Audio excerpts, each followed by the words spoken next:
Assalamualaikum warahmatullahi wabarakatuh. Saya Ignanis Via dengan NIM akhir 01 dari kelas D1. Di sini saya akan membahas mengenai sejarah tokoh agama dari Jawa Timur, yakni Kiai Haji Abdurrahman Wahid atau yang sering dikenal dengan sebutan Gus Dur. Gus Dur merupakan salah satu tokoh paling berpengaruh dalam sejarah Indonesia modern, baik sebagai pemikir Islam, budayawan maupun kenegarawan. Jadi dalam video ini kita akan menelusuri jejak intelektual, keagamaan maupun politik Gus Dur dalam lintasan sejarah Indonesia. Gus Dur lahir pada 7 September 1940 di Jombang, Jawa Timur, dari keluarga pesantren yang memiliki pengaruh besar dalam sejarah Islam Indonesia, seperti ayahnya Kiai Haji Wahid Hasyim adalah Menteri Agama pertama dari Republik Indonesia, dan kakeknya Kiai Haji Hasyim Asy'ari merupakan pendiri Nahdlatul Ulama. Untuk pendidikan formal dari Gus Dur, dia sangat beragam, mulai dari pendidikan pesantren yang ada di Indonesia seperti di Tapak Beras Jombang, hingga jenjang perguruan tinggi di luar negeri. Beliau sempat belajar di Universitas Al-Azhar di Kairo, kemudian melanjutkan ke Universitas Baghdad, serta sempat melanjutkan studi ke Belanda dan juga Perancis. Dan pengalaman lintas budaya dan pendidikan beliau ini membentuk cara pandangnya yang inklusif dan humanis. Sekembalinya ke Indonesia, Gus Dur itu aktif sebagai penulis, kolumnis, dan pemikir keagamaan. Ia dikenal sebagai mempunyai gaya pemikiran yang kritis terhadap tradisi dan politik Islam yang kaku, namun tetap berakar pada nilai-nilai kepesantrenan. Kemudian pada tahun 1984, Gus Dur terpilih sebagai Ketua Umum Pengurus Besar Nahdlatul Ulama atau PBNU. Di bawah kepemimpinannya, NU kembali ke Khitoh 1926, yaitu menjauhkan diri dari politik praktis dan kembali fokus pada pendidikan, dakwah, dan penguatan masyarakat sipil. Pemikiran Gus Dur itu banyak dipengaruhi oleh tradisi Islam klasik, namun dengan pendekatan yang progresif dan kontekstual. Ia mengedepankan nilai-nilai keadilan, toleransi, dan juga hak asasi manusia.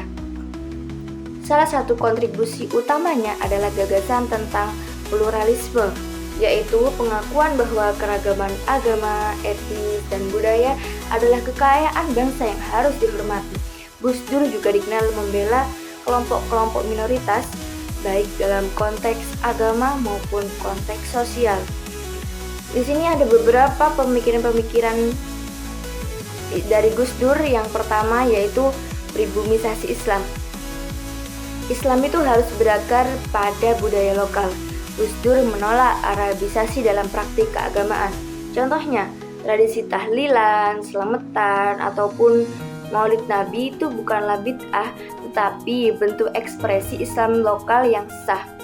Yang kedua adalah menekankan bahwa substansi ajaran lebih penting daripada simbol-simbol Arab.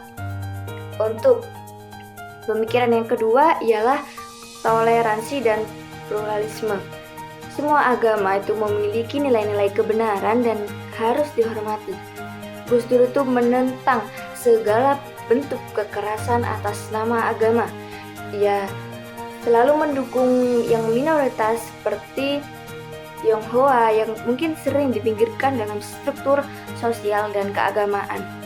Yang ketiga adalah agama sebagai etika sosial, bukan dogma formal. Menurut Gus Dur, agama adalah jalan menuju kemanusiaan yang adil dan beradab. Ajaran Islam tidak boleh dijadikan alat kekuasaan ataupun diskriminasi. Mengutamakan maqasid syariah, keadilan, kemaslahatan, dan kemanusiaan. Kemudian, pada tahun 1999, pasca jatuhnya rezim Orde Baru, Gus Dur terpilih menjadi Presiden keempat Republik Indonesia melalui sidang MPR. Masa pemerintahannya ditandai dengan reformasi kelembagaan, penguatan demokrasi, dan upaya pembangunan rekonsiliasi nasional. Gus Dur dikenal sebagai presiden yang mencabut larangan terhadap kebudayaan Tionghoa, menetapkan Imlek sebagai hari libur nasional, serta menutup Departemen Penerangan yang selama Orde Baru menjadi alat propaganda negara. Kepemimpinan Gus Dur tidak terlepas dari tantangan politik. Pada tahun 2001, ia diberhentikan jabatannya melalui sidang istimewa MPR yang hingga kini masih menimbulkan perdebatan di kalangan akademisi dan pemerhati politik. Namun kontribusi Gus Dur justru semakin dihargai pasca kepemimpinannya. Ia dikenang bukan hanya sebagai mantan presiden, tetapi sebagai tokoh moral bangsa dan simbol inklusivitas keindonesiaan.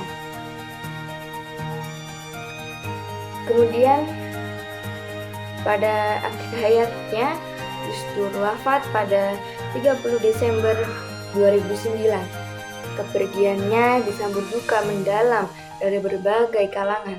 Ia diberi gelar Bapak Pluralisme dan bahkan ada yang menyebutnya sebagai guru bangsa. Gagasan-gagasannya masih menjadi rujukan hingga kini, baik dalam kajian Islam Nusantara, studi pluralisme, maupun dalam pengembangan demokrasi berbasis nilai. Jadi, melalui pendidikan Gus Dur, melalui pemikirannya dan perjuangannya, Gus Dur itu membuktikan bahwa agama dan demokrasi bisa berjalan seiring. Ia mengajarkan bahwa keberagaman bukan penghalang, melainkan fondasi bagi masa depan yang adil dan berkeadilan. Jadi, terima kasih banyak telah menyimak apa yang saya jelaskan. Semoga warisan pemikiran Gus Dur menjadi inspirasi kita untuk membangun Indonesia yang damai, adil, dan inklusif.